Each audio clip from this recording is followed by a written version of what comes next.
Okay, picture this. It is that time of the cycle again. Election season is looming on the horizon. The billboards are going up. The slogans are being workshopped. And suddenly, the government wants to be your absolute best friend. It is a tale as old as democracy itself. The sudden onset of political generosity. Right. And honestly, it feels great at first. They come out and say, hey, you know what? You're paying way too much in taxes. Let's cut those down. And in the very same breath, also, our hospitals and welfare systems need a massive upgrade. Let's pour money into them. It sounds like the ultimate win-win. I mean, more money in your pocket from a tax cut and better services from the spending. What could possibly go wrong? Exactly. It's like getting a raise and a free lunch at the same time.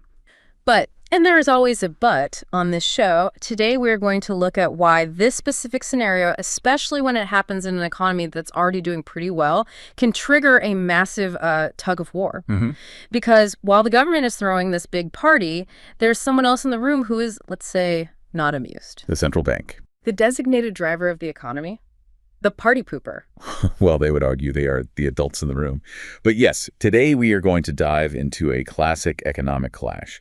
You have a government pushing fiscal expansion and a central bank slamming on the brakes with monetary policy. And to really get what happens, we're going to use this decoder ring for macroeconomics, the ISLM model. It's the perfect tool for this. It lets us simulate exactly what happens to interest rates, to investment, and to your wallet when these two giants collide. The ISLM model. I know it sounds technical, maybe like a spaceship part, but stick with us because it really clarifies the whole thing. Precisely. And before we start the simulation, we just need to set a couple of ground rules. First, we are looking at a closed economy. So, for our purposes today, no imports, no exports, just us. Keep it simple. Got it. And this is the most critical part. We are starting our story at full employment. Okay, let's unpack that because it sounds really important. Full employment doesn't mean like literally every single person has a job, does it? No, not at all. It means the economy is running at its maximum sustainable capacity. Factories are running full shifts. Anyone who wants a job at the current wage pretty much has one. We're producing as much as we can without the system overheating. So the machine is already running at top speed. The speedometer is kind of maxed out. Exactly. And that is why what the government does next is so interesting and, frankly, so risky. If the engine is already redlining, you can't just push the gas pedal harder without breaking something. All right, let's get into phase one, the political move. As we said, elections are coming. The government kicks off a fiscal expansion. They lower taxes, and they increase spending on things like welfare and health. In my simple mind as a voter, this is just great news. I have more disposable income because my taxes are lower. And not just that. The government itself is spending more, which injects direct demand into the economy. In the ISLM world, this all affects the IS curve. That's investment saving. It represents the real economy, the market for goods and services. So when the government does this, cuts taxes, spends more, what happens to that curve? It shifts to the right. Think of it as a huge surge in aggregate demand. People have more cash, so they want to buy more stuff. The government is starting new projects, so they're buying more concrete, more medical gear, hiring people. Demand for everything just spikes. Okay, so the IS curve moves right. We're all demanding more stuff. But wait, you just said we were already at full employment. There is the rub. If the factories were already running 24/7, and suddenly I have extra cash and want to buy a new car, and the government wants to build a new hospital, where do those things actually come from? They can't just materialize out of thin air. The economy can't easily produce more goods to meet this new demand because, as you said, we're already at capacity.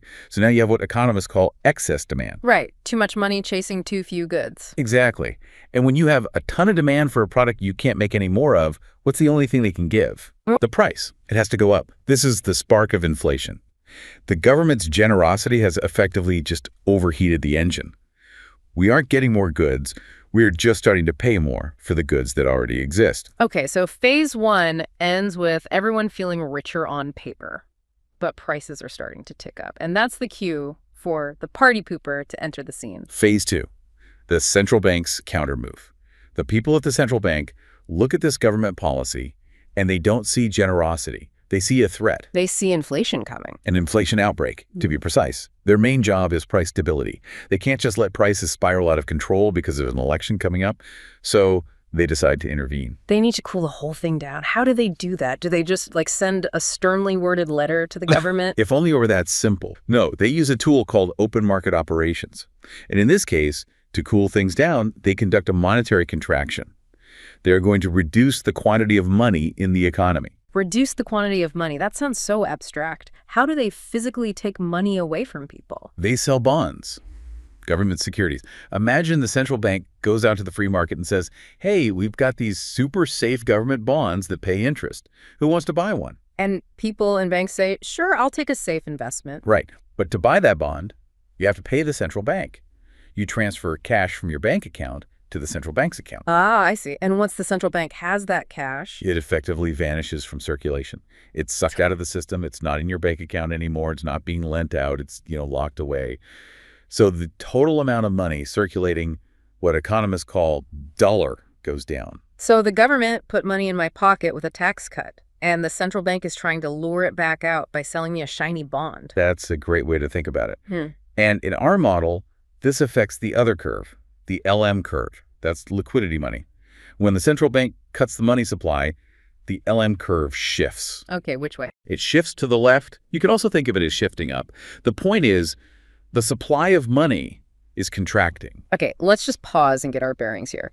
We have the IS curve, the goods market shifted right because of the government stimulus, and we have the LM curve. The money market shifted left because the central bank is contracting. We've got these two massive forces pushing in opposite directions. This must be phase 3, the collision. This is where it gets really interesting. Because now we have to look at what happens to the variables caught in the middle, specifically the interest rate. I have a feeling it's going to go up. It is going to skyrocket. And it's really important to understand that there are two separate reasons for this spike, one coming from each side of this battle. Okay, so walk me through the first reason, the government side. Well, think about the demand for money. The government kicked off a spending spree. The economy feels hot. When there's a lot of activity, people buying things, businesses making deals, the demand for liquid cash goes up. Everybody wants money to make transactions. High demand for money. Got it. But then you look at the supply side. The central bank just turned on the vacuum cleaner and sucked a bunch of money out of the system. So demand for money is high, but the supply of money is suddenly low. Exactly. And just like with anything, when demand is high and supply is low, the price goes up. And the price of borrowing money is the interest rate. So that's reason one, the liquidity squeeze. But I see another term in the notes here, real money balances. That sounds a bit more technical. It is, but it's super important. The LM curve's position depends on what we call real money balances. That's just the total money supply. Yeah. Divided by the price level, PAVR. Okay, more over taller. So it's about purchasing power. Exactly. It's the real purchasing power of all the money in the economy. Now think about what just happened. The central bank lowered dollars, the number on top of the fraction. Right. But what happened to prices? Pass, back in phase 1. Oh, they went up because of all that excess demand. Exactly. Yeah. So look at that fraction again. The top number, Mahler, got smaller. At the same time, the bottom number got bigger. So the whole value of that fraction just gets crushed. It becomes a tiny number. Right. The real purchasing power of the money stock shrinks drastically. This pushes that LM curve even further to the left. The system is getting squeezed from both ends. There's less cash, and the cash that's left buys less stuff. And that forces interest rates up even higher. Through the roof. So we're now at phase 4, the new equilibrium, the dust settles, the government tried to expand, the bank fought back. Where do we land? Let's start with GDP, output. Up. Did we actually grow the economy at all? No, and this is the big twist in the story. We returned to the exact same level of output we started with. Wait, really? After all that drama? Yeah. All that pushing and pulling, and we get zero growth. Zero real growth. Remember, we started at full employment. We couldn't produce more. The central bank's intervention just made sure that the excess demand was choked off before it could cause runaway inflation. So the economy just returns to its original potential. We're making the same number of cars and providing the same number of services as before. That feels incredibly pointless. A huge fight for nothing. Oh, but it's not for nothing. Because while the amount of stuff we're producing is the same, the composition of our economy has totally changed. We've basically rearranged all the furniture in the house, and maybe not for the better. Okay, let's run through the scorecard then. What changed? Prices? Higher. The initial demand shock pushed the price level up, and it tends to be sticky. It stays there. We just live in a more expensive world now. Okay. Interest rates? significantly higher. That was the main weapon the central bank used to cool everything down. And what about investment? Private businesses, building new factories, buying new technology. This is the casualty. This is who paid the price for the whole thing.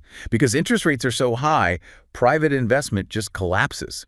A business looks at the cost of borrowing money to build a new plant and says, no thanks, at 10% interest, it's not worth it. We'll cancel the project. So we swap things out then. Exactly. Economists call it crowding out. The government's increased spending and consumption crowded out private investment. We're producing the same total amount, but now the economic pie is made of more government services and less private sector growth engine stuff. That sounds really dangerous for the long run. If businesses aren't investing today, aren't we going to be less productive and poorer tomorrow? That is the classic argument against this kind of policy mix. You're trading future growth capacity, which comes from investment, for current consumption. It feels good right now, but you're kind of eating your seed corn. And the pain doesn't stop there, right? We have to talk about the government's own wallet. Phase 5, the hangover. The fiscal hangover. And this is where the story gets really dark for the finance minister. Let's just look at their balance sheet. On one side, they cut taxes, so government revenue is down. Okay, strike one. On the other side, they increase spending on health and welfare, so government expenses are up. Strike two. That's already a recipe for a bigger deficit. But here is strike three, and it's the one that really hurts. Remember what happened to interest rates? They skyrocketed. The government has debt, a lot of it, and it has to pay interest on that debt. Because the interest rates across the entire economy have spiked, the government's own cost of servicing its debt has gone way up. Oh, wow. So they're bringing in less money, spending more on programs, A&D. Their credit card bill just got a lot more expensive. Precisely. This creates a much larger government deficit and a rapidly growing national debt. And the source material points out something really important here. This isn't just a one-time thing. The increase in interest payments creates a permanent increase in government expenses going forward. Permanent? Yeah. Unless rates magically fall or the debt gets paid off, which isn't likely, that line item in the budget for interest payments is now permanently higher. It eats into the budget year after year. It's like buying a car you can't really afford, and then your insurance premium triples at the same time you take a pay cut. It's a very difficult spiral to get out of. So let's just try to summarize this entire roller coaster ride. I feel like we need to. Let's do it. Okay, step one. The government wanted to be popular for an election. Cut taxes, boosted spending. Which shifted the IS curve right, signaling a massive increase in demand. Step two. But we were already at full employment, so we couldn't actually make more stuff. That just caused prices to start rising. Step three. The central bank saw the inflation and panicked. They stepped in, sold bonds, and sucked money out of the economy. Which shifted the LM curve left. Step four. The collision of these two policies made interest rates explode upward. And the final result. The economy didn't grow at all. We just ended up in a world with higher prices, way higher interest rates, and private investment got totally crushed. And a government that is now much, much deeper in debt, with permanently higher interest bills to pay every single month. It just really highlights how disconnected politics can be from economic reality. The political slogan was tax cuts and better health care. The economic reality was inflation, high interest, and more debt. It's the difference between looking at the first step and looking at the whole chain reaction. The government takes one step, but in a closed system at full capacity, the counter steps are almost inevitable. You can't force an engine past its red line without something breaking. And in this case, the thing that broke was private investment. That's a perfect way to put it. So I have to ask the practical question. Why do governments do this? I mean, they have economists, right? They know this model. Of course they do. But it's all about the timeline. The election is in 6 months. The good stuff, the feeling of a tax cut, the announcement of a new hospital, that happens now. The bad stuff, the inflation, the higher mortgage rates, the debt problem, that takes a bit more time to filter through the system. So they're just banking the votes today and hoping the hangover doesn't really kick in until after the polls close. That's the political calculation. But the markets and the central bank often react much faster than politicians hope. Bond markets can move in an instant. They see this policy coming, and rates might spike before the first tax cut check even clears. So what does this mean for us, for you listening? Why should you care if the IS curve moves left or right? Because you live in this equilibrium. When you hear about pre-election spending sprees, you have to ask yourself, where is the economy right now? If we're in a deep recession with lots of unemployment, Maybe that spending is exactly what we need. But if everyone who wants a job already has one, Then you know that spending is probably just going to show up as higher prices at the grocery store and a higher interest rate on your mortgage. That's the direct translation of this model into your life. and eventually probably higher taxes down the line to pay for all that new debt. Inevitably. You pay for it one way or another. It really makes you look at those campaign promises a little differently. It's not free money, it's just shifting resources around. And it comes with a pretty big price tag attached to the interest rate. Economics is always about trade-offs. There's no perfect solution, only trade-offs. You want those government services. You might have to sacrifice some private investment. You want price stability. You might have to sacrifice cheap loans. Well, on that cheerful note, I think we have successfully navigated the ISLM battle of the Titans. We certainly have. So here's a thought to leave you with. We talked about how this policy mix crushes private investment. If investment is what drives future innovation, new tech, better factories, future wealth, and we sacrifice that for a short-term political win, are we literally eating our own future to pay for a party today? That is the fundamental